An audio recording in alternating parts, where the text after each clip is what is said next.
मोहन एक साधारण किसान था जो मध्य प्रदेश के एक छोटे से गांव में रहता था। उसके पास मात्र 6 बीघा जमीन थी, जिससे वह किसी तरह अपने परिवार का भरण पोषण करता था। उसकी खेती पारंपरिक थी, वह हर साल गेहूं और चावल उगाता, लेकिन बारिश के अनियमित होने और मिट्टी की घटती उर्वरता के कारण उसकी फसलें लगातार कमजोर होती जा रही थीं। कर्ज बढ़ता जा रहा था और मोहन के मन में चिंता गहराने लगी थी। उसके कई दोस्त खेती छोड़कर शहरों की ओर पलायन कर चुके थे, लेकिन मोहन का दिल अपनी जमीन से जुड़ा था। वह खेती छोड़ना नहीं चाहता था, लेकिन उसे नहीं पता था कि इस संकट से कैसे बाहर निकले। एक दिन मोहन का परिचय गांव के एक कृषि विशेषज्ञ श्रीमान शर्मा जी से हुआ, जो सरकारी कृषि प्रशिक्षण केंद्र से जुड़े थे।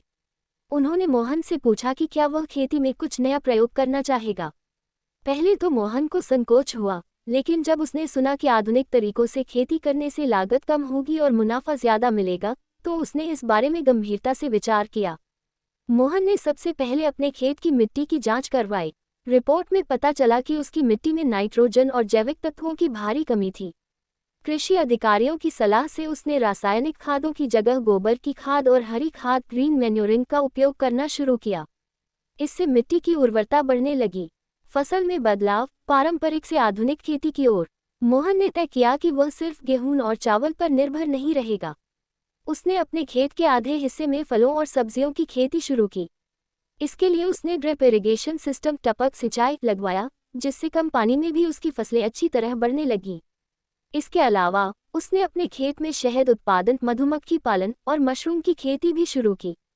पहले तो गांव वालों ने उसका मजाक उड़ाया कि यह सब सिर्फ बड़े किसानों के लिए होता है, लेकिन मोहन ने उनकी परवाह नहीं की और अपनी मेहनत जारी रखी। पहले ही साल मोहन की सब्जियों की फसल शानदार हुई।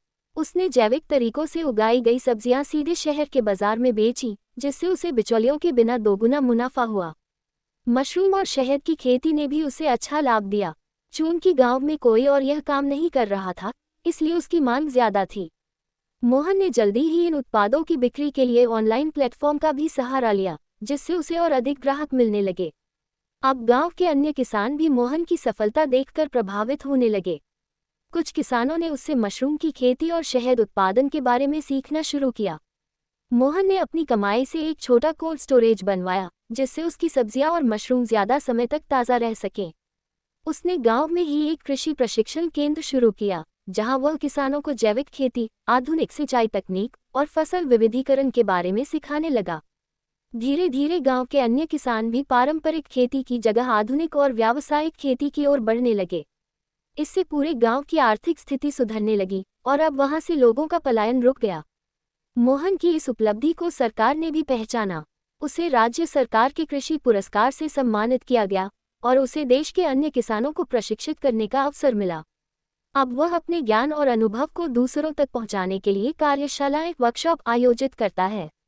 मोहन की कहानी हमें ये सिखाती है कि अगर हम पुरानी रूढ़ियों को तोड़कर नए प्रयोग करें, तो खेती को भी एक सफल व्यवसाय बनाया जा सकता है।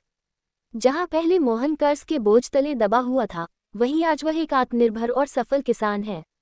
अगर हर किसान अपनी सोच बदले और